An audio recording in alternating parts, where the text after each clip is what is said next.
Kementerian Kesehatan telah menerbitkan 156 izin prodi spesialis baru, Bapak, 126 prodi spesialis dan 30 prodi subspesialis. Saat ini terdapat sekitar 5.000 sehingga total menjadi 8.650 mahasiswa. Beberapa kajian terkait industri nasional yang sedang dikerjakan antara lain pengembangan industri tenaga surya atau solar cell, logam tanah jarang, pengelolaan sampah dan ekonomi sirkular, pengembangan pembangkit listrik tenaga nuklir, industri semikonduktor, industri sepatu, tekstil, kosmetik. Selain itu juga pada ketahanan pangan yaitu bawang putih, kedelai, dan gandum. Program ini terus diperkuat untuk memastikan anak-anak bangsa dari keluarga yang tidak mampu tetap dapat mengakses pendidikan tinggi. Program LPDP secara konsisten juga terus melahirkan talenta unggul. Pada saat ini LPDP ongoing berjumlah lebih dari 6.700 mahasiswa dan tahun ini akan diberikan 5.750 beasiswa. Program beasiswa yang S2, S3 itu akan diselaraskan dengan target pertumbuhan industri yang telah dicanangkan oleh Bapak Presiden dalam Astacita.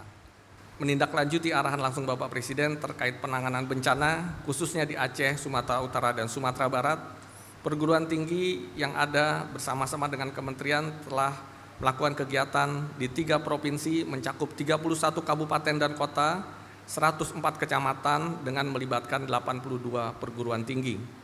Perguruan tinggi tentu hadir bukan hanya sebagai pengamat tetapi juga sebagai solusi bagi bangsa. Tentunya ini akan menjadi SDM unggul untuk berperan dalam memajukan bangsa. Jadi hari ini memang betul ada agenda dari Bapak Presiden, bukan memanggil ya.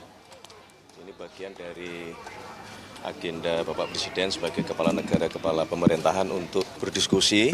Bapak Presiden melakukan banyak komunikasi dan dengan berbagai pihak, dan hari ini plan jadwalnya adalah beliau akan berdiskusi dan membangun komunikasi kepada para rektor, guru besar, baik perguruan tinggi negeri maupun perguruan tinggi swasta. Ini adalah wujud perhatian Bapak Presiden sekaligus juga amanat yang jelas agar kita semua perguruan tinggi mengambil peran aktif dan berdiri di garis depan pembangunan bangsa. Berkenaan dengan bagaimana kita mempercepat pemenuhan kebutuhan dokter kita yang berdasarkan data kita masih kekurangan hampir di atas 100 ribuan. Ini kan kita harus cari cara ini bagaimana untuk bisa mempercepat. Terima kasih, selamat pagi. Jadi hari ini memang betul ada agenda dari Bapak Presiden, bukan memanggil ya.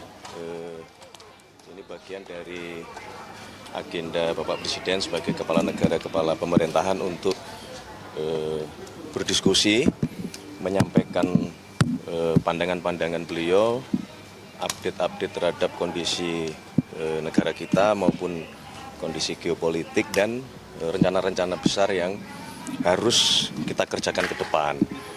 Oleh karena itulah Bapak Presiden melakukan banyak komunikasi dan dengan berbagai pihak, dan hari ini kebetulan jadwalnya adalah beliau akan berdiskusi dan membangun komunikasi kepada para rektor, guru besar, baik perguruan tinggi negeri maupun perguruan tinggi swasta. Jadi kurang lebih 1.200 undangan yang hari ini akan berdiskusi bersama dengan Bapak Presiden. Kalau saudara-saudara perhatikan, ini bagian dari kemarin dalam 1 minggu betul-betul kita ingin menjadikan pendidikan, karena memang kita pahami pendidikan adalah salah satu fondasi dan faktor kunci. Jadi selain kita mengejar dan bekerja keras mencapai swasembada pangan, swasembada energi, maka salah satu fondasi utamanya adalah sumber daya manusia, pengawakan baik sekarang maupun ke depan menuju Indonesia Emas 2045. Jadi ini adalah bagian dari rangkaian kegiatan Bapak Presiden di bidang pendidikan. Pembahasan konkret nanti apa aja, Mas, dari Presiden kepada para rektor?